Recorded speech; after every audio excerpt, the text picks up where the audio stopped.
All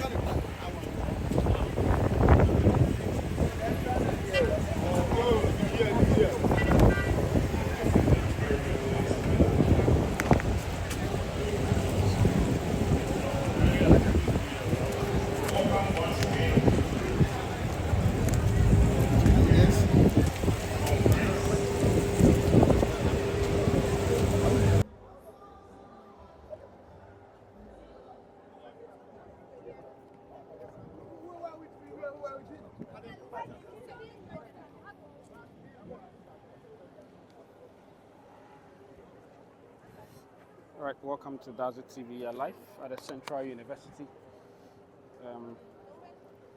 Honorable Kanahi, Agyapong.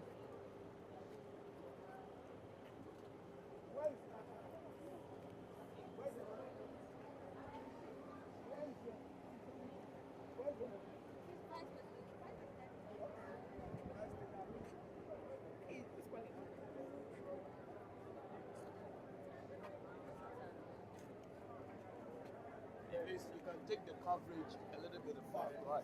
We don't want to start it now. Okay, please. Let's space them. Let's go.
Speaker, in the person of Honorable Kennedy Agyapong to Central University.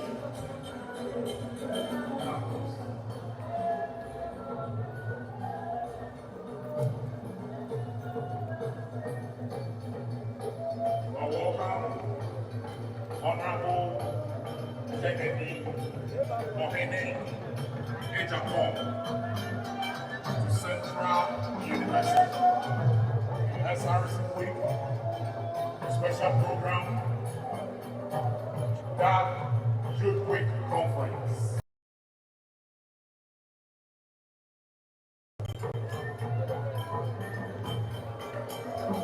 Ladies and gentlemen,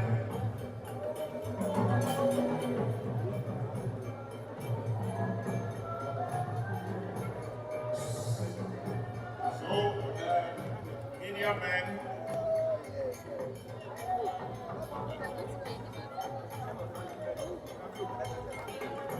all right. Welcome, Honorable Kennedy Agyapong. Respectfully, we'll be on our feet for the national anthem. We'll be on our feet for the national anthem.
Thank you very much, Creative Alliance. Thank you very much. Whilst they were performing, I saw that our dignitaries were spraying them with money. I want you to, I just want to alert you or bring to your attention that all the monies they sprayed were in cedis. They were not in dollars. Okay. They were all in cedis. Okay, so we are safe. All right. Oh, campaign office. Martin. Meeting.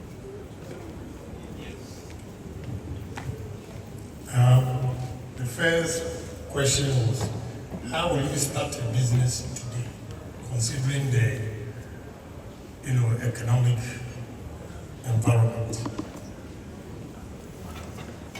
What I can tell you is, it depends on your capital. What you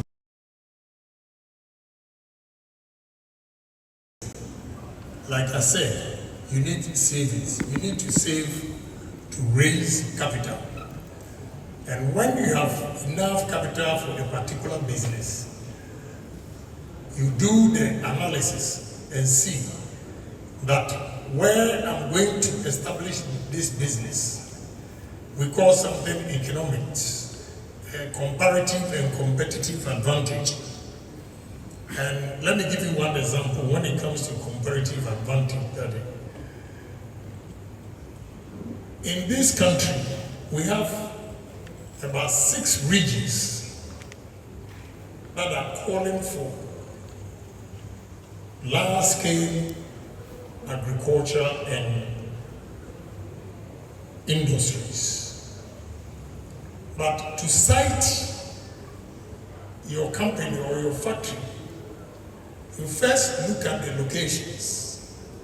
So this is when you have the capital. I hope you are listening. When you have the capital, the location is also very, very important. So it's location, location, location. Today, if I have to invest in large-scale farming and agro-processing, I'll be brutally frank. I will invest in Volta region before the north.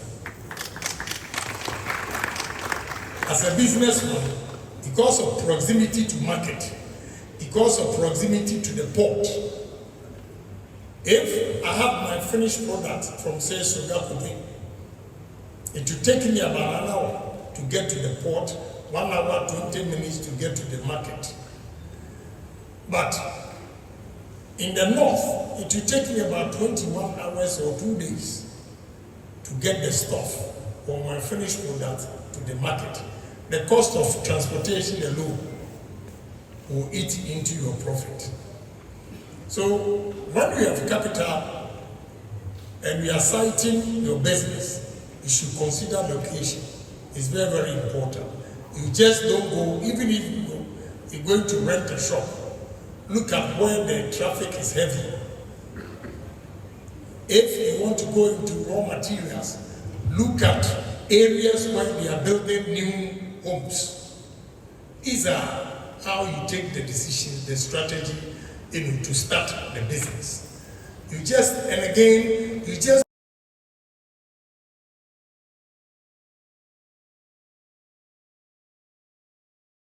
no, you don't know what goes into a particular business. So you have to do a good research and not just enter into any business. When you do a good research for a product, then you can say that this is where I'm going to cite it, this is the product I'm going to manufacture. So all these things is a whole topic that we can take a whole day to discuss. Nepotism. Nepotism, favoritism is what is killing this country. No doubt about it. You know, recently in the news, you hear Agrada and Sammy Gyamfi. You know, if I were the president, I would fire Sammy Gyamfi right away, not even a second, because the evidence is clear. I don't need to go and do any investigation. To serve as a deterrent.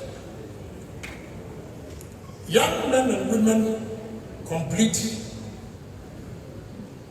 their university education, they did their national services. And even national service, you have to pay to get a good company to work with. If you don't know a politician, you cannot even do your national service. All these things are impeding progress. And because of that, because of nepotism, we always employ square pegs in a round hole. So it's a canker that we need to solve or resolve. So I'm glad you brought it up. And you also questioned about business and politics. It is not very easy. In business, I would have gone far than where I am today if I'm not a politician. Why? Because I belong to one political party. If there's change of government, they attack your business, the new government attacks your business. Even your own government, your friends might look at your face and they don't like it and try to kill your business. But if you're a politician and you're not a businessman, it's different. You don't feel the pain. But if you're a businessman and you are still doing politics, it is not very easy. So to balance it, all you need to do to enable you to balance it is honesty. Don't compromise on your integrity. If you compromise on your integrity and do any fishy deals, any change of government, they will come after you and collapse your business. So if you want to do business and at the same time go into politics, you should know what is ahead of you. It's a high stake that you're going to take. Interest rates. First, to reduce interest rates,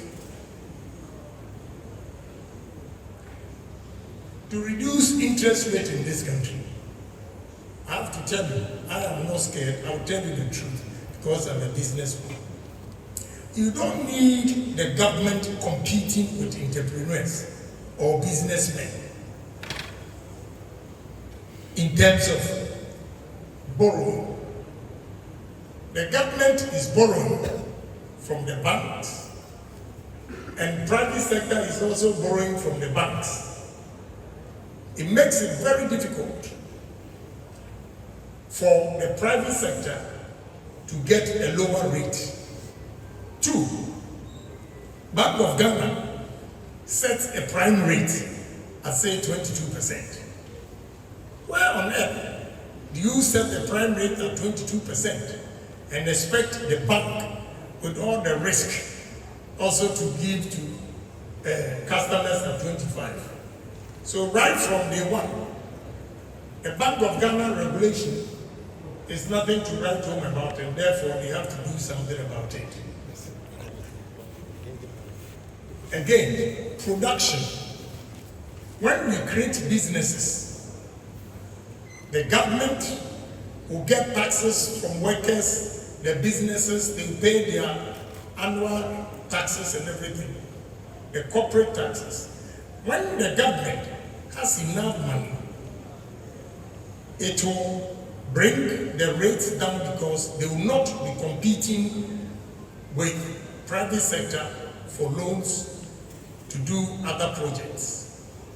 So creating more employment and flooding the market with goods and services will also bring interest rates down. Today we are talking about dollar. I hear in the news all over.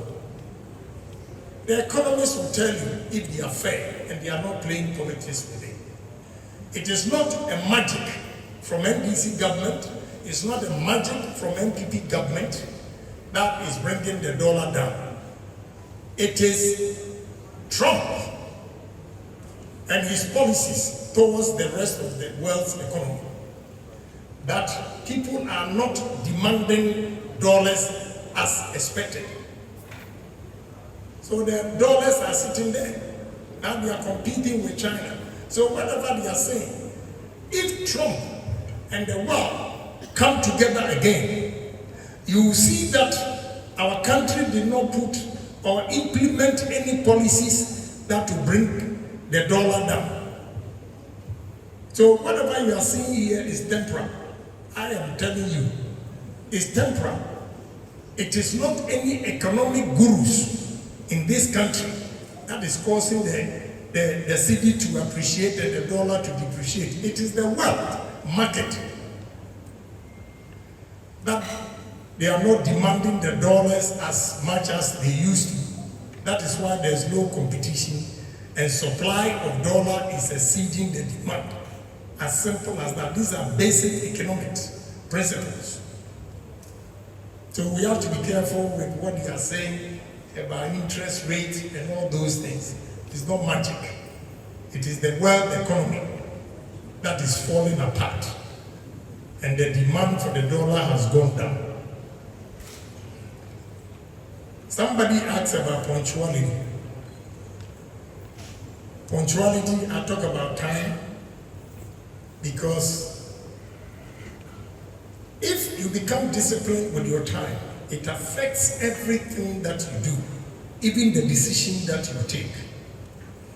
So if they ask you to come at 7, somebody will tell you, I live at Okaishi and I'm working at, I have a company called Platinum, we do the plastics. I always take buses to Kaneshi, Ashama, Tema Central to pick the workers. With all this, some come and they are late because coming to join the bus is not waiting for one person. So when you are late, it leaves you and they come back giving excuses that I live at Kaneshi. When you were looking for a job, did you tell your boss that you live at Kaneshi and therefore you'll be coming to work very late? If you have told your boss that you'll be coming to work very late, would he have employed you? So that is no excuse. You knew you were staying at Kaneshi and coming to work at free zones.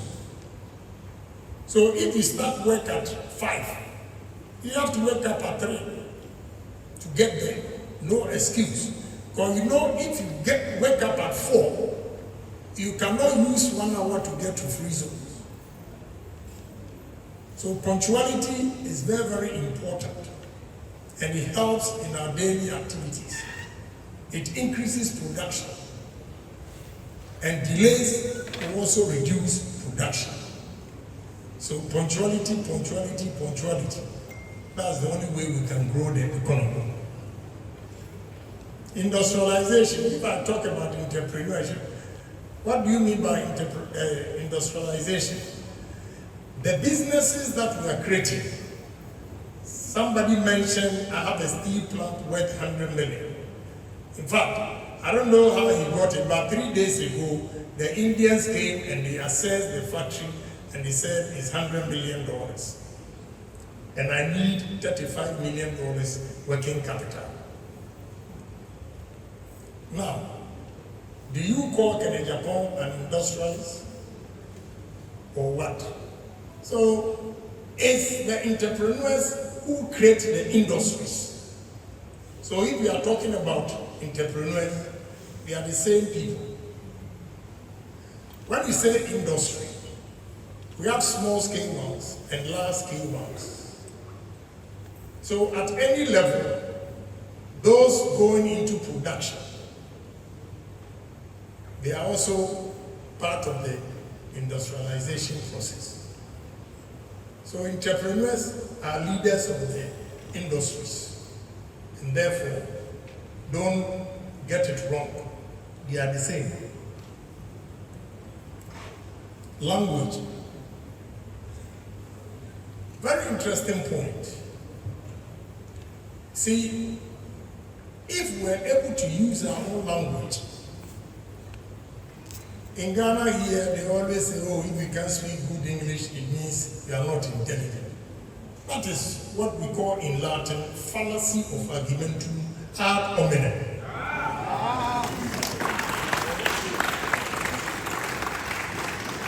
Okay? Because I have about 27 Indians at site now.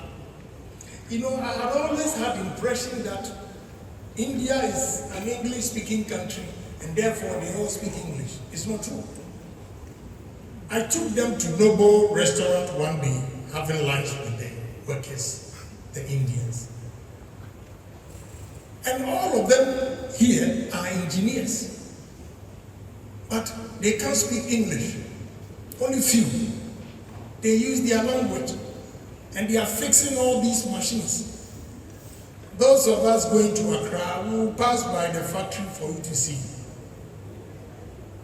So, look, I would have been one of the brilliant students if I had used my own language. I was born at Asylum. Papa. You know, at the Saga College, when we speak, they will call me, and the young ones from Radio 12, Morning Star Association, they all turn their back. The teacher, the master was, yes, the gentleman back there. And they will turn and look at Kwame Agyapong, Anu Blofu Cheme. You know, we struggle to use the white man's language. So I think it's a very interesting point that you've raised, and we need to discuss further. Maybe we've gone too far, so many years, but it's still worth trying. In our own language, you see many people coming out with flying colors. Real estate and stock exchange. My lady from Nigeria, this side of the world, there are two types of real estate. I have failed in real estate. Why? Because I build or buy and rent. I have so many houses empty, apartments in cantonments here and there, they are all empty. Those who benefit from real estate are the builders, those who build and sell. And you see, like that is not a lucrative business. I'll give you one example. The new factory that I bought, that employs 350 people. I did not pay more than $4 million for that factory.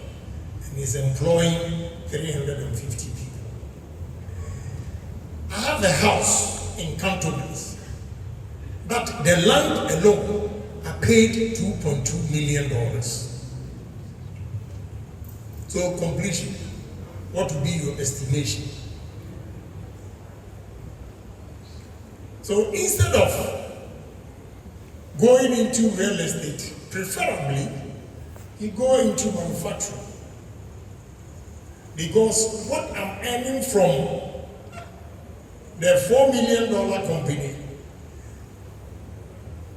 in the next 2 years, I'll get my money back. Whereas the properties that I have are sitting there idle, empty.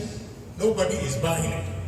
You see so many apartment buildings going for sale, are there for sale. These are the contractors who have decided to go into real estate. It's not a bad idea. The mere fact that you've given it a thought shows that you want to be an entrepreneur. So I will encourage you, but be careful which area you enter into. It's very, very important. But I'm not, honestly speaking, I'm not fascinated with it. I give you one, I don't have to tell you, but I don't want you to make mistakes. So I'll share my personal experience with you again. I put 3 million aside. 1 million at the bank for my new house. 1 million to complete my new coastal. And 1 million to do the earthwork, the civil works at the steel plant. Would you believe that the $1 million I put in my house is finished? And when you go there, it's uncompleted. The $1 million I put in the coastal, when you go there and see the level, something that is going to bring me money, when you see what $1 million has done with the new coastal, 31,000 tons, you have no idea. $1 million in the steel plant, when you go there and you see the earthworks that they've done. And meanwhile, the house, $1 million is like you have a seed. Now you're dropping the water in there. It goes just like that. So you have to be careful with real estate. That is all I can tell you. It's good. It means you want to be self-independent. You want to do your business. It's good. But you have to be careful. I'm not saying I'm writing it off completely, no. But try other manufacturing areas and you'll see what will happen.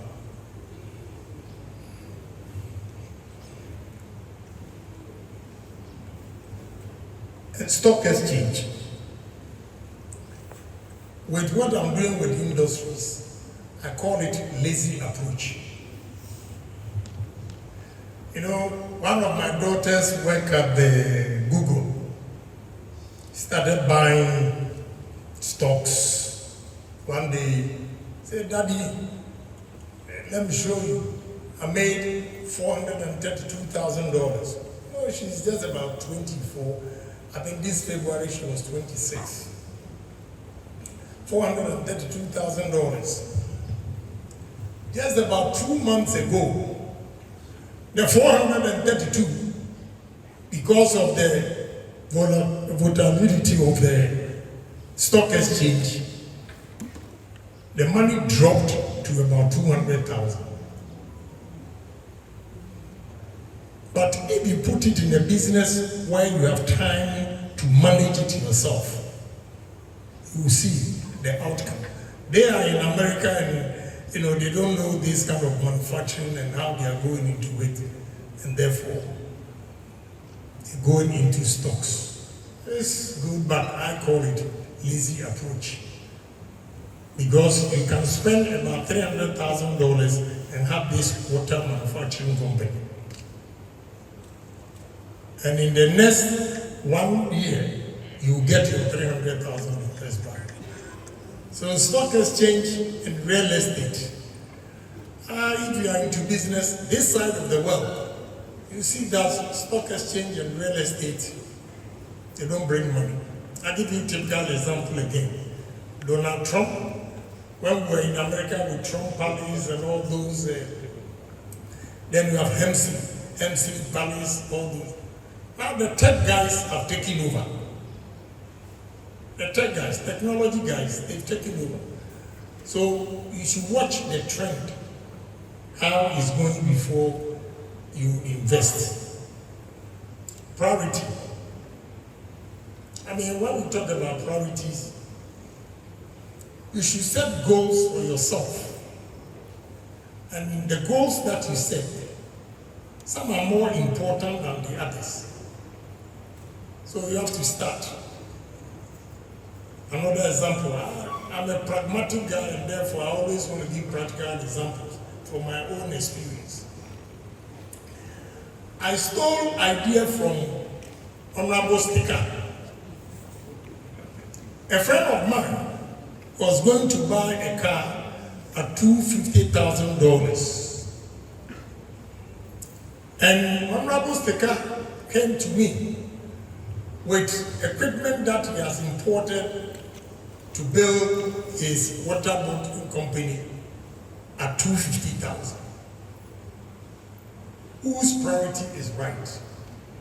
Because when you buy a car at $250,000, you take it out of the showroom to your house, the value depreciates right there, because you drove the car from the showroom to your house. Depreciation sets in. Whereas when you set up the factory, appreciation, it appreciates in value. So every individual should set his priorities straight. Some of them are just lavish. Some of them, when you invest in, it assures your future. So priority in every decision making, you have to prioritize the most important point first, the most important project first, before you go to others. Then the last one, we talk about savings. You need to save. No matter how small your money is, if you want to raise capital and you have a vision, you have a dream to be yourself one day, you have to save your money, no matter how small it is. But one day, you accumulate enough capital to invest. So do not think that you have a dream, a good proposal, and you are going to bank for a loan. You are going to work for the bank for the rest of your life. I hope I've exhausted the questions so far.